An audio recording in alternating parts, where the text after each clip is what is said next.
Yo, what's going on, guys? It's Houston Sports Talk back in the video today, and today the Houston Texans linebacker Denzel Perryman suspension, 3-game suspension, has been reduced to 2 games.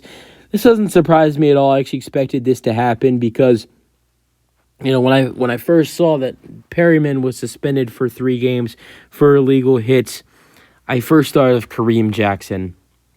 And Kareem Jackson was suspended for 3 games for the first thing. If you do not know, actually, what's funny is Kareem Jackson played for the Houston Texans, and most Texans fans would know that. But Kareem Jackson, who's a cornerback for the Broncos, was suspended 3 games a couple weeks ago for illegal hits, and he appealed the suspension, and I believe he will be back.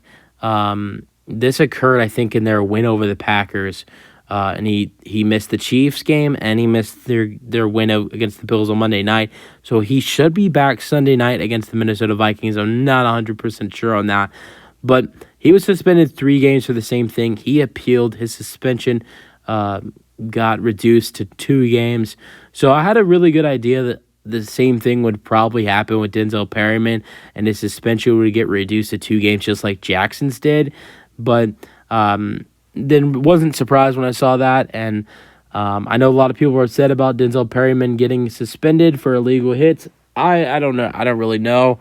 It is what it is, and I'm just going to move on from it. But I am glad that Perryman will be back sooner.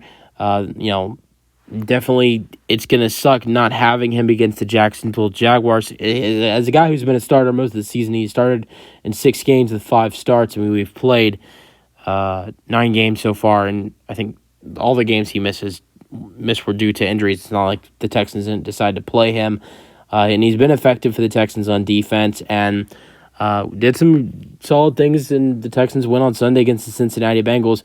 But I'm going this week against the Cardinals. I'm not worried about not having him, but I am upset that we won't get to have him against the Jacksonville Jaguars the following week. So that's the only thing I'm a little bit upset about, but I'm sure we'll be okay. I still think we'll beat the Arizona Cardinals. The Jacksonville Jaguars, I think that will be a tough game, but we'll see.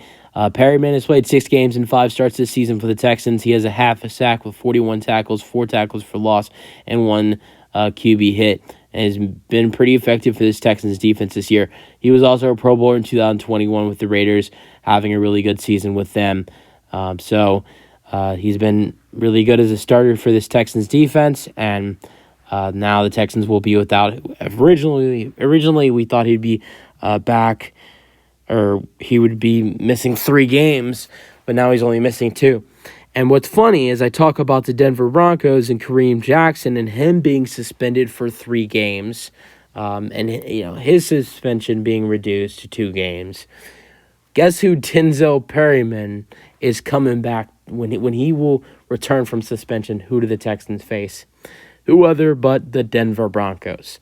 So the Texans, with me talking about Kareem Jackson and the Broncos and him getting suspended, Perryman's first game back will be against the Denver Broncos, which is a part of the Texans' 3-game homestand starting Sunday when they face the Arizona Cardinals. Then they face the Jacksonville Jaguars, and then they face the Denver Broncos, and that's when Perryman would return for the Texans. That's it for the video. Hope you guys enjoyed. Let me know your thoughts, and peace out. Go Texans.